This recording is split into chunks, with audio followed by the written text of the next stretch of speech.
think when people have diabetes, all the fault is on them, but it's not. We've been seeing 40 to 50% screen positive for prediabetes or diabetes. This is not some hypothetical, this is life and death. Do we need to declare this as a national emergency? Absolutely.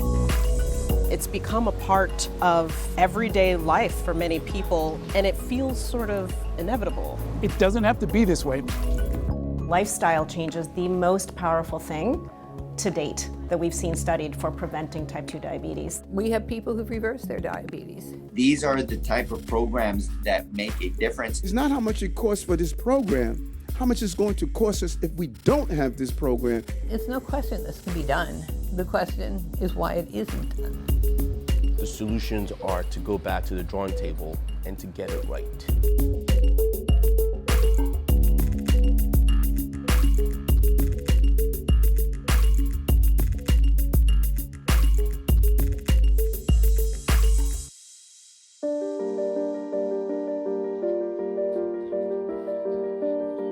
Every patient that walks in here is looked at as a family member. So just watch your sugars, watch what you eat, you know? You gotta eat the right things now, mama. We live in a country where diabetes and obesity are our biggest health challenges. Your last A1C, do you know what that number is? Your last A1C number? You gotta know your A1C number now, okay? That's your passport. Conversations like these play out each day all over the U.S. The Centers for Disease Control estimates about 37 million Americans have diabetes. Another 96 million are pre-diabetic. No sugary drinks. That sweet tea, you gotta cut it out. No more sweet tea. No, we don't want sweet tea. There are a lot of patients who actually walk into this clinic who do not realize they're diabetic until I draw their labs. Dr. Foluso Fakorede is an interventional cardiologist. Since moving to Mississippi in 2015, an area with a severe physician shortage, Fakorede has dedicated himself to preventing one of the most shocking and preventable outcomes of uncontrolled diabetes, lower limb amputation. Everyone knows that their grandmother underwent an amputation because of her poor sugar. But what caused that whole clinical trajectory to happen? Peripheral artery disease, or PAD, is a condition where fatty plaque builds up in the arteries, restricting blood flow to the legs. The risk of developing it is 50% greater in Black Americans than in white. It's a consequence of uncontrolled blood sugar levels. Without proper blood flow, wounds may not heal, particularly on the toes. That's why we in medicine see a high rate of amputations, because they feel that taking off that toe or that infected foot is the ultimate solution, not knowing that whatever is happening in one leg is also occurring in the other leg. Yeah, it's sort of a snowball effect, right? Yes. After an amputation, 30% of them will have another amputation of the other limb because the problem has not been solved. The scale of the problem is vast. Every 30 seconds, a limb is amputated due to peripheral arterial disease and diabetes in America. That amounts to an estimated 140,000 diabetes-related amputations every year in the U.S. But amputations are just the tip of the iceberg when it comes to the type 2 diabetes crisis. Equally devastating are the effects of the disease. About a third of diabetics also have cardiovascular disease. And as of 2018, more than 300,000 Americans were living with end-stage renal disease because of uncontrolled diabetes, requiring dialysis treatment or a kidney transplant. The pandemic has only made matters worse. For a time, it was harder to get healthy food, exercise, and even make it to medical appointments. The last year, the death rate in diabetics rose by 15% because of COVID.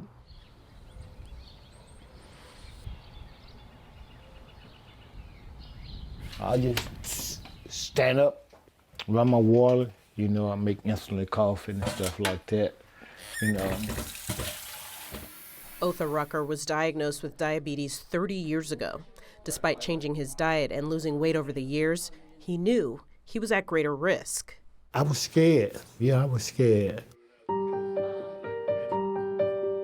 Earlier in the pandemic, Rucker began noticing pain and weakness in his left leg. It was always cold.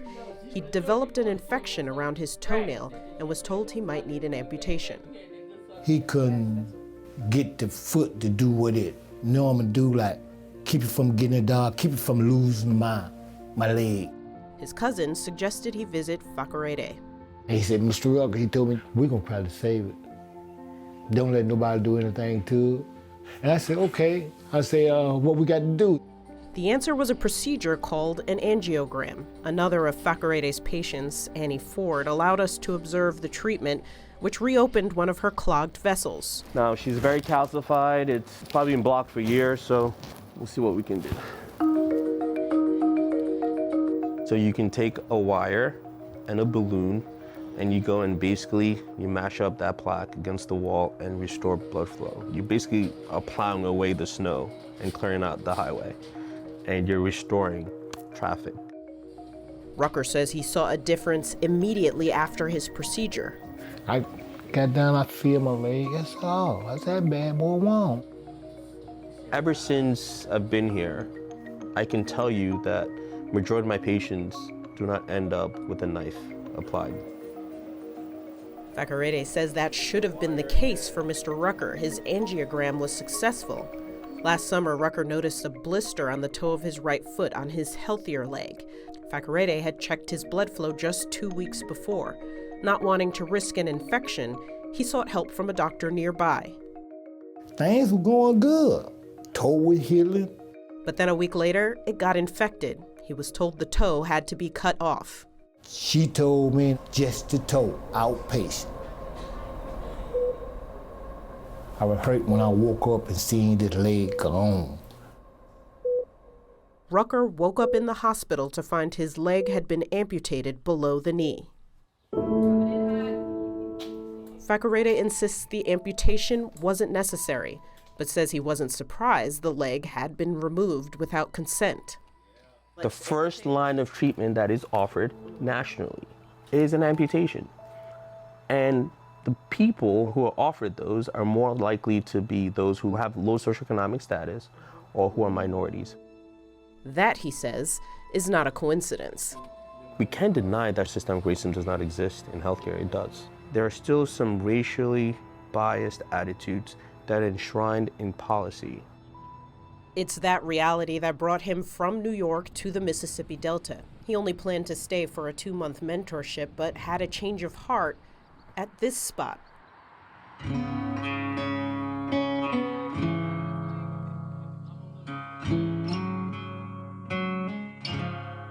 This is where it all starts for me. There were Saturdays and Sundays where I found myself right here. At a memorial remembering the brutal murder of 14-year-old Emmett Till in 1955. His mother had shared the shocking images of his disfigured body.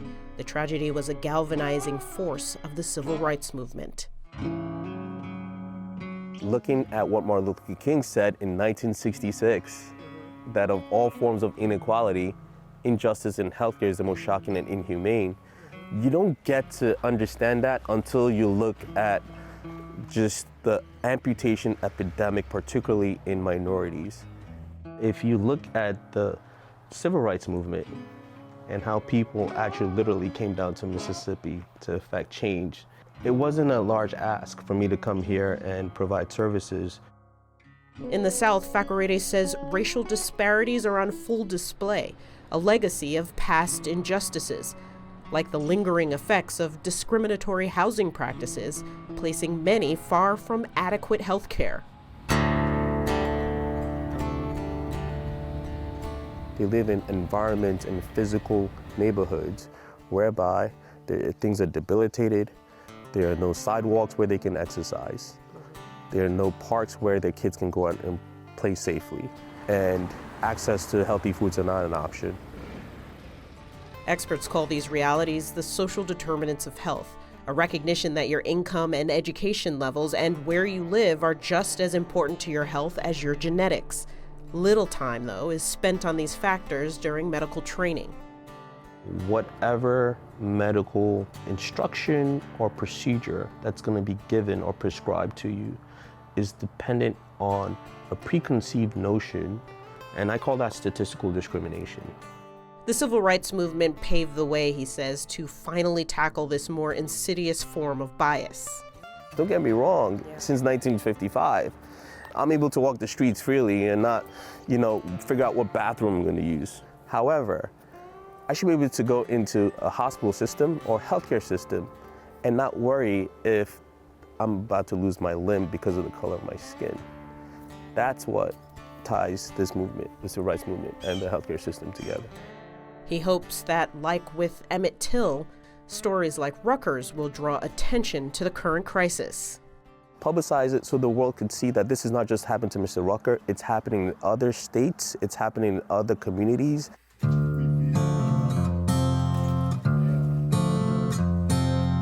Rucker says it's taken some time to come to terms with what happened to him.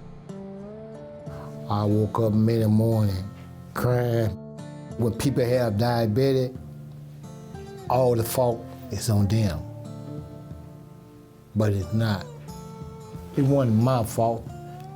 When someone walk off it and you're off and you're supposed to help them, you don't tear them apart and don't even say that you're sorry. Rucker doesn't even know the doctor's name responsible for his amputation. Now 67, he says his focus is on moving forward and maintaining his independence.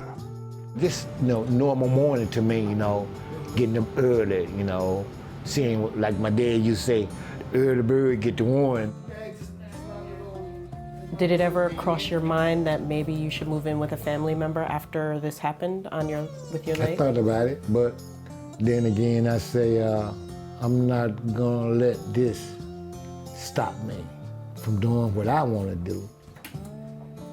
Long I'm taking my medicine, I'm feeling good, and I'm monitoring myself like I'm supposed to be. They say, man, we got a chance to live another 15 or 20 years. I'm trying to keep moving forward. What's behind me now is behind me. Over the past 8 years, Fakorede has reduced amputations in his community by 80%. He says ultimately, though, winning the war against the diabetes crisis will require earlier interventions. They're just things that we can do better if we can just think of having more of a preventative mindset than a reactionary mindset. For now, Fakorede says the battle continues. His patients are what keep him motivated. The joy in what I do every day is that I see less of my patients end up with strokes. I see less of my patients ending up on dialysis machines. And I see less of my patients undergoing amputations. I'm very impressed with what I see. I mean, we've come a long way. Yeah, we've come a long way. So I can promise you that no one is taking this leg off.